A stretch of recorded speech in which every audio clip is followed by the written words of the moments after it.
Okay, we are back, and I hope everyone had a great Christmas and looking forward to the new year. The Book of Boba Fett, the new episode dropped today. And I just wanted to do a brief little, I won't talk too many spoilers in it.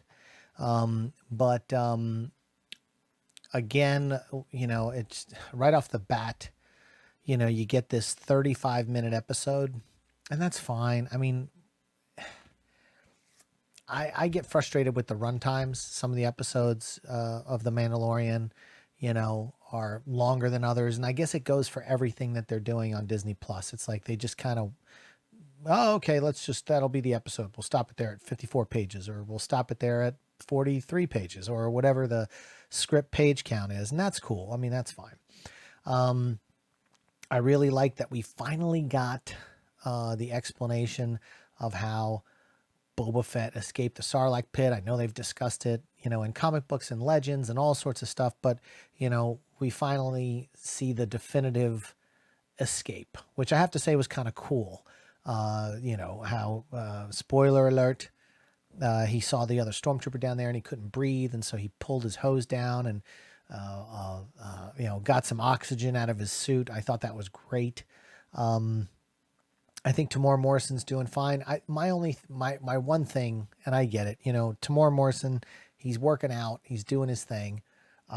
But he's got that, that from The Mandalorian, he still has like the dad bod going on, which is fine, He's an older gentleman. I get it. I've got a dad bod thing going on too. But, he doesn't really match Return of the Jedi. The actor or the stunt person playing Boba Fett in Return of the Jedi was a little thin, a little more athletic. So it was interesting how it picked up, and he looks a little thick, which is fine. I mean, it is what it is. I'm not going to complain because we've got the Book of Boba Fett. I thought the episode was okay. It didn't, wow me over. I love the explanations of the things and events that took place after the destruction of Jabba's sailing barge. And I like the Jawas. Dude, this is the first time I'd seen a Jawa be violent and literally, with the butt of that, the stock of that rifle just knocked him cold out. Pow! I thought that was great. You never see a Jawa get like that. So that was cool.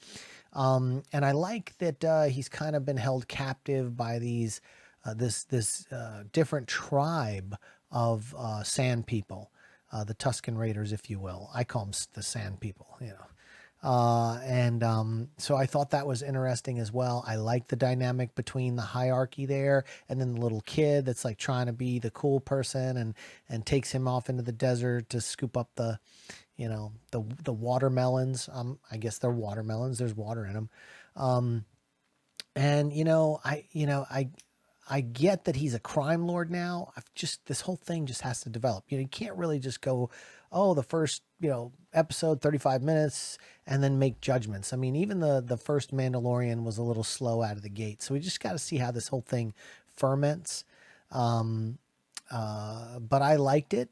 I love the flashbacks and how every time he goes to the Bacta tank to get repaired, he has these dreams while he's, sleeping with the respirator on, regulator underwater. And these flashbacks were great that they went back to Attack of the Clones, and showed Daniel Logan as a little kid holding up the helmet. And it looked like it looks like they're different takes of the shot because it didn't look the same. It looked like a different angle. So they probably had a lot of, different ways they shot that scene when they shot Attack of the Clones, but it was cool to see they use that footage.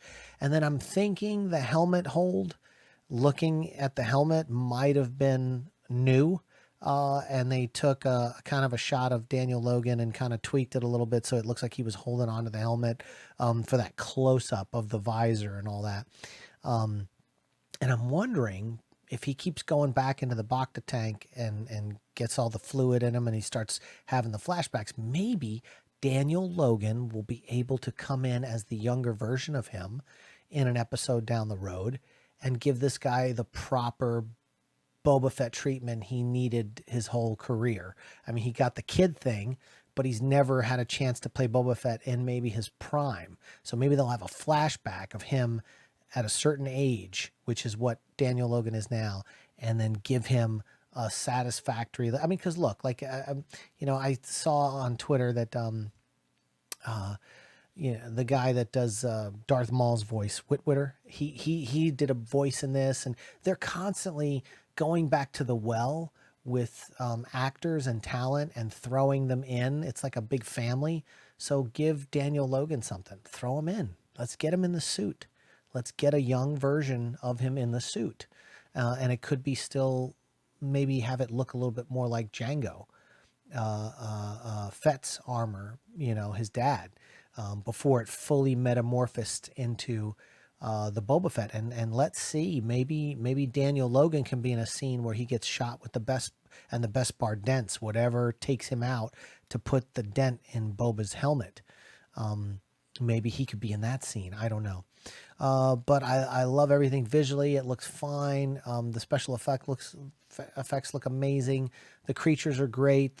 The Sand People's dog, that 4-armed creature that almost looked like the Kraken in Clash of the Titans, and the original, Harryhauser, that did the stop motion photography, and I think they paid homage to him with that creature.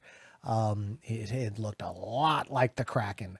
And that's cool if they did, because with Filoni and Favreau and Robert Rodriguez, you're getting exactly, they're my age, or if not a little older, and they grew up with all this stuff, and we had this, the same interests of, Clash of the Titans and all these things. They get to put all these little things inside. I saw one video on YouTube here that said there were 73 Easter eggs just in the first episode. Come on.